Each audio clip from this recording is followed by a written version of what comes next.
Formula होगा W is equal to delta K upon delta Y. W is acceleration,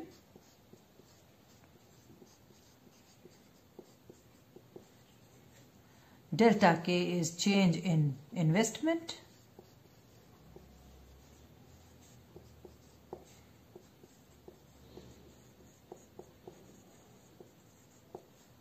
and delta Y is change in income.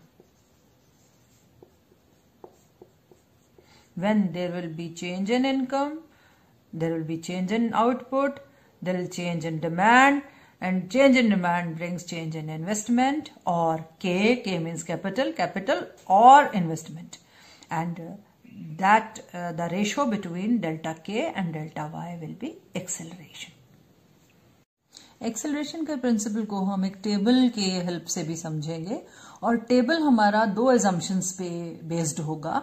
पहला assumption ये है कि W is given, यानी acceleration जो है वो 3 है, यानी 1 रुपए की चीज अगर आप प्रोड्यूस करना चाहते हैं तो 3 रुपीज का आपको इन्वेस्टमेंट करने की जरूरत होगी, यानी capital output ratio will be 3:1, यानी 1 रुपए की अगर आउटपुट आप प्रोड्यूस करना चाहते हैं तो 3 रुपए इन्वेस्ट करने जरूरी होंगे. ये हमने पहले से ही माना हुआ है. और दूसरी चीज हम ये मान के चलेंगे कि जो डेप्रिसिएशन है, यानी कि जो टूट फूट है, मशीन की रख रखाव में जो खर्च आता है पूरे साल का, वो 1/5 है, यानी कहने का मतलब है 1/5 जो है आपका, वो 20% आपका डेप्रिसिएशन होता है हर साल. यानी जो आपकी डेप्रिसिएशन है वो आपकी कितनी है, 20% ऑफ टोटल इन्वेस्टमेंट. ये दो हमने assumptions जो है वो मान के चलनी है जब एक्सेलरेशन का प्रिंसिपल हमने समझना है with the help of table. तो मैं एक टेबल ड्रॉ करने जा रही हूं जिसमें फर्स्ट कॉलम आपका है टाइम को मैं T से डिनोट करूंगी. दूसरा कॉलम है आउटपुट या इनकम, Y. आउटपुट को जब हम प्राइस से मल्टीप्लाई कर देते हैं तो वो इनकम बन जाता है. तो output is identical to income. या आपने केन्स के पहले भी डिस्क्रिप्शंस में देखा है, पहले भी हमने थ्योरी पढ़ी है कि output is identical to income is identical to employment. तो ये तो टाइम हो गया T, Y हो गया आपका इनकम, और उसके बाद आता है आपका इन्वेस्टमेंट है आपका I. ठीक है, और उसके बाद आ जाती है आपकी डेप्रिसिएशन D. ठीक है, और इसके बाद आपका डेप्रिसिएशन के बाद आता है रिप्लेसमेंट इन्वेस्टमेंट. अब ये क्या चीज है? रिप्लेसमेंट इन्वेस्टमेंट है जितना डेप्रिशिएट होता है उसको हम दोबारा से ठीक भी तो कर देते हैं ना. जितनी भी आपकी जो मशीन में टूट फूट होती है उसको हम दोबारा से ठीक करते हैं, उसको रिप्लेस करते हैं इन्वेस्टमेंट से, जिसका मतलब नेट इन्वेस्टमेंट नहीं होता, इससे कोई आउटपुट नहीं बढ़ती है, पर आपकी जो इन्वेस्टमेंट में टूट फूट हुई होती है उसकी मरम्मत हो जाती है. तो इसको कहते हैं रिप्लेसमेंट इन्वेस्टमेंट. और उसके बाद लिखेंगे नेट इन्वेस्टमेंट और रिप्लेसमेंट इन्वेस्टमेंट और नेट इन्वेस्टमेंट को जब आप प्लस करते हैं तो आ जाती है आपकी ग्रॉस इन्वेस्टमेंट. ये कॉलम्स हैं हमारे सारे. अब इस कॉलम में पहले टाइम में हम पहले मान के चलेंगे कि मान लीजिए फर्स्ट हमारी जो रीडिंग है वो दी होगी. फर्स्ट टाइम पीरियड में कोई भी एक साल है मान लीजिए, उसमें टोटल आपका जो इनकम है वो होती है 500 करोड़. मान लीजिए ये करोड़ में दिया हुआ है हमें, 500 करोड़ आपकी होती है. अब आपकी इन्वेस्टमेंट जो, क्योंकि आपने मान के क्या चले कि अगर 500 की इनकम है तो 3 गुना आपका इन्वेस्टमेंट जरूरत है. यानी अगर आपकी डिमांड 500 की है तो 3 गुना आपकी क्या चीज होनी चाहिए, कैपिटल आउटपुट रेशियो. मैंने पहले बोला कैपिटल आउटपुट रेशियो जो है वो कितनी होगी, 3:1, यानी 1 रुपए की चीज प्रोड्यूस करने के लिए 3 रुपए. तो अगर 500 रुपए की अगर आपकी इनकम है तो इन्वेस्टमेंट कितनी होगी, 1500 रुपए जो है वो आपको इन्वेस्ट करने पड़ेंगे. अब 1500 का 20% डेप्रिसिएशन होगा. डेप्रिसिएशन कितनी है आपकी, 1500 का 20%, यानी आपकी 300 रुपए जो है वो डेप्रिसिएशन होगी. अब इस 300 रुपए की डेप्रिसिएशन होगी, टूट फूट होगी, मान लो स्पेयर पार्ट कोई टूट गया या मेंटेनेंस करने की जरूरत है, तो आपको कितनी रिप्लेसमेंट करनी पड़ेगी, उतने ही 300 करोड़ रुपया जो है वो आपको इसमें रिप्लेसमेंट इन्वेस्टमेंट करना पड़ेगा. अब नेट इन्वेस्टमेंट, यानी नेट इन्वेस्टमेंट क्या होती है, अभी की इन्वेस्टमेंट और पिछली इन्वेस्टमेंट. यानी नेट इन्वेस्टमेंट क्या होती है, K आपका टी आज का, टी मतलब टाइम आज का, माइनस के टी -1 यानी टी -1 पिछले साल का। पिछला तो इसमें 0 ही है, तो इसलिए नेट इन्वेस्टमेंट कोई भी नहीं हमारे पास अभी, नेट इन्वेस्टमेंट 0 होगी। क्यों? क्योंकि हमें पता नहीं कि इसके पहले इन्वेस्टमेंट रही होगी। अब ग्रॉस इन्वेस्टमेंट क्या होगा? Replacement investment plus net investment, यानी RI प्लस नेट इन्वेस्टमेंट। ये कितनी हुई? 300 plus 0 is equal to 300 crore. तो ये हो गया पहला टाइम पीरियड। अब सेकेंड टाइम पीरियड में से आपकी आउटपुट या इनकम बढ़ती है 510 करोड़। तो 510 करोड़ का 3 गुना कितना हुआ? क्यों 3 गुना? क्या चीज है? Capital output ratio. 510 करोड़ की डिमांड को पूरा करने के लिए कितनी आपको इन्वेस्टमेंट करने की जरूरत होगी? 1530 करोड़। 1530 का जो है डेप्रिसिएशन, डेप्रिसिएशन कितना है? 1/5 यानी 1/5 इसका। 1530 का 5वां हिस्सा क्या होगा? 1530 का कितना होगा बताइए? ये होगा 300 अगेन। और रिप्लेसमेंट इन्वेस्टमेंट कितनी होगी? 300। ये 1530 का 5वां हिस्सा नहीं है, 1500 का है। डेप्रिसिएशन हमेशा पिछले साल की होती है, डेप्रिसिएशन इस साल की, ये तो इस साल हुआ है ना 510 तो इनकम, और 1530 जो है वो इन्वेस्टमेंट इस साल की चाहिए, पर डेप्रिसिएशन तो आपने पिछले साल की लेनी है ना। 1500 का तीसरा हिस्सा, 5वां हिस्सा कितना होगा? 300। तो 300 ही रिप्लेसमेंट की। नेट इन्वेस्टमेंट कितनी हुई आपकी? केटी -1, ये है केटी -1 है 1530 माइनस 1500 कितना हुआ? 30। नेट इन्वेस्टमेंट कितनी हुई? 30। अब देखो ये इन्वेस्टमेंट जो है, नेट इन्वेस्टमेंट कैसे होगी? ये है आपका केटी इधर वाला है, केटी -1 ये है, यानी investment in T period and investment in T -1 यानी पिछले साल की। तो 1530 माइनस 1530, तो टोटल कितना हो गया? RI plus NI 300 plus 30 330। अब तीसरे पीरियड में से आपकी जो आउटपुट है वो बढ़ जाती है 525 करोड़। 525 करोड़ का 3 गुना इन्वेस्टमेंट करना पड़ेगा 575 करोड़। और 575 करोड़ का जो है वो डेप्रिसिएशन 5वां हिस्सा कितना हुआ? 306 करोड़। 306 करोड़ ही आपकी रिप्लेसमेंट इन्वेस्टमेंट हुई। और अब आपने देखना है 1575 माइनस 1530 कितना आया आपका? कितनी आपकी 45 करोड़ की आपकी नेट इन्वेस्टमेंट हुई।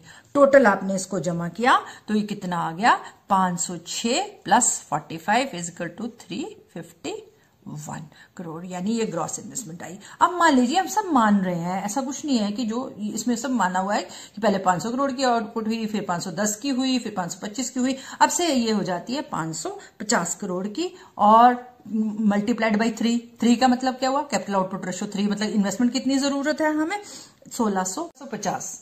1650 में फिर अब क्या हुआ? डेप्रिसिएशन कितनी हुई? 1/5। 1/5 1650 का हुआ 315। ये डेप्रिसिएशन हुई, और डेप्रिसिएशन के बाद जो है रिप्लेसमेंट इन्वेस्टमेंट कितनी की? 315 की। 315 का जो है नेट इन्वेस्टमेंट कितना हुआ आपका? 1650 माइनस 1575, तो ये हो गया आपका 75 करोड़ की नेट इन्वेस्टमेंट हुई। रिप्लेसमेंट इन्वेस्टमेंट 315 की है। टोटल आपका हो गया ये 390। ये आपका ग्रॉस इन्वेस्टमेंट है। ग्रॉस इन्वेस्टमेंट में नेट भी है, रिप्लेसमेंट भी है। डेप्रिसिएशन कितना है? 5%, 20%। 20% किसका? 1575 का, नॉट 1650 का। गलती से मैंने कई बार बोल भी दिया बीच में, बट ये डेप्रिसिएशन हमेशा पिछले साल का होता है। जब भी लेते हैं हम अगले साल में, तो पिछले साल की मशीन में जो टूट फूट हुई होगी, तो वो कितनी आई आपकी? वो आपका 315 आई। 315 ही रिप्लेसमेंट इन्वेस्टमेंट की। अब से अब हमारा जो है वो नया आउटपुट बढ़ता है, और ये हो जाता है 575। इसका 3 गुना कितना हो गया? 1725। ये हुई आपकी इन्वेस्टमेंट। इतने आउटपुट को कैटर करने के लिए इतनी 3 गुना आपने इन्वेस्टमेंट की। और डेप्रिसिएशन इसका 1650 का 20%, 1650 का 20% हो गया 330 ही आपने रिप्लेसमेंट इन्वेस्टमेंट की। नेट इन्वेस्टमेंट कितनी हुई आपकी? 1725 माइनस 1650, 1725 माइनस 1650 यानी कि 75, बराबर ही रही।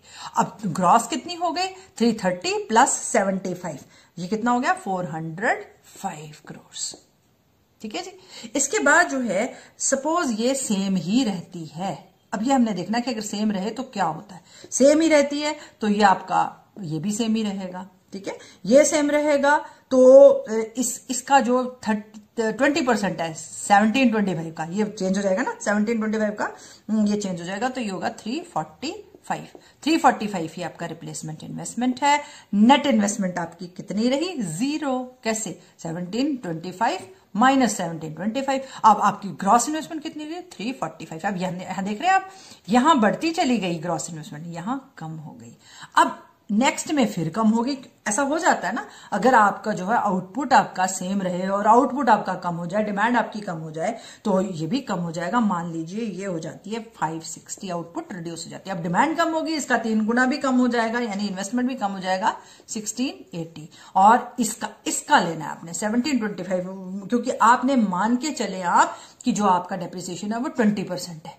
ये मान के चलें आप, बेशक आपका ना भी रहता हो, पर हमने क्योंकि इस टेबल को समझाना है, एक्सेलरेशन का प्रिंसिपल समझना है, इसलिए हमने ये मान्यता मानी है कि ये एजम्पशंस हमने एज्यूम करके चलें कि आपका डेप्रिसिएशन 1/5 ऑफ योर इन्वेस्टमेंट है, टोटल इन्वेस्टमेंट। सो आपका 1725 का जो है वो डेप्रिसिएशन हो गया 345, रिप्लेसमेंट इन्वेस्टमेंट भी 345। अब नेट इन्वेस्टमेंट क्या हुई? 1680 माइनस 1725, माइनस में चलेगी ना, इट विल बी -45। ये ज्यादा, ये कम है, ये ज्यादा है, तो माइनस चला गया, तो ये आपका कितना आया? -45। अब आपका ये ग्रॉस इन्वेस्टमेंट कितनी हुई? 345 माइनस 45 कितना हो गया? 300। This is the acceleration principle, explanation of acceleration principle with the help of a table.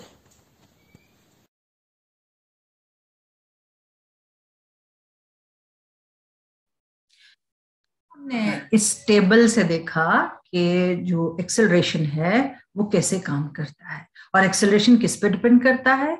जो आपके प्रोडक्शन है उसमें चेंज से। अगर प्रोडक्शन आपका बढ़ रहा है तो आपका इन्वेस्टमेंट भी चेंज हो रहा है, और अगर आपका प्रोडक्शन कम हो रहा है तो इन्वेस्टमेंट भी कम हो रहा है। ये हमने देखा। अब हम इसकी क्रिटिसिज्म देखेंगे कि इसको बहुत लोगों ने क्रिटिसाइज भी किया, और क्रिटिसाइज होना एक नेचुरल भी है, क्योंकि इसमें एक अजम्पशन है जो हम लेकर के ही चले हैं कि कैपिटल आउटपुट रेशियो सेम रहती है। दूसरी हमने अजम्पशन देखी है कि जो सप्लाई है वो जो फैक्टर्स ऑफ प्रोडक्शन है उसकी सप्लाई हमेशा बनी रहती, ये कभी भी कम नहीं होती, या जैसे ही हमारे को डिमांड अराइज होती है फैक्टर्स ऑफ प्रोडक्शन की, हम उसकी सप्लाई कर देते हैं। ऐसा नहीं होता रियल लाइफ में। और हमने ये भी माना है कि एक्सेस कैपेसिटी पूरी यूटिलाइज हो गई। अब कंजम्पशन गुड्स इंडस्ट्रीज में जो आपकी कैपेसिटी, फुल कैपेसिटी यूटिलाइजेशन है, ये हो रहा है। ये जरूरी थोड़ी है कि जितनी फैक्ट्री की टोटल कैपेसिटी है उसी तक आप प्रोडक्शन करें, ऐसा थोड़ी होता है, हर जगह थोड़ी होता है। तो इसलिए इसको उसी बेसिस पे क्रिटिसाइज भी किया है। पर क्रिटिसिज्म के बेसिस पे हम ये नहीं कह सकते कि इस प्रिंसिपल का कोई भी इंपॉर्टेंस नहीं। इस प्रिंसिपल का इंपॉर्टेंस है, और ये वैसे तो पहले ही आपने देखा था कि इसको बहुत पहले ही इवॉल्व कर लिया था, पहले ही इसको जो है इसके बारे में जानकारी हासिल हो गई थी। पर केन्स का जब मल्टीप्लायर प्रिंसिपल आया तब ये एक्सेलरेशन के प्रिंसिपल का ज्यादा इंपॉर्टेंस आया, और मल्टीप्लायर के साथ मिलकर के ये जो एक्सेलरेशन है इसका बहुत ज्यादा इफेक्ट इन्वेस्टमेंट पर होता है, और वो हम स्टडी भी कर सकते हैं, वो हम देखते हैं। तो इसका पहला क्रिटिसिज्म है कि कांस्टेंट कैपिटल आउटपुट रेशियो। कहते हैं कैपिटल आउटपुट रेशियो कभी कांस्टेंट नहीं रहती, कि जरूरी नहीं कि 1 रुपए का प्रोडक्शन करने के लिए आपको 3 रुपए का इन्वेस्टमेंट करने की ही जरूरत हो। अब टेक्निकल चेंजेस आती रहती। अब देखें टेक्नोलॉजिकल डेवलपमेंट हो गई तो हो सकता है कि 1 रुपए का प्रोडक्शन करने के लिए आपको 2 रुपए की जरूरत हो, या 1 ही रुपए की जरूरत हो, या 50 पैसे की भी जरूरत हो। सो ये तो टेक्नोलॉजी पर डिपेंड करता है ना। तो ये तो स्टैटिक कंडीशन हो गई कि आप हमेशा जो इन्वेस्टमेंट करेंगे, जब तक आप एक्सेलरेशन स्टडी करते रह रहे हैं, तब तक आप जब भी ये एक्सेलरेशन को आप पढ़ रहे हैं, तो आपका जो कैपिटल आउटपुट रेशियो है इट रिमेन्स द सेम।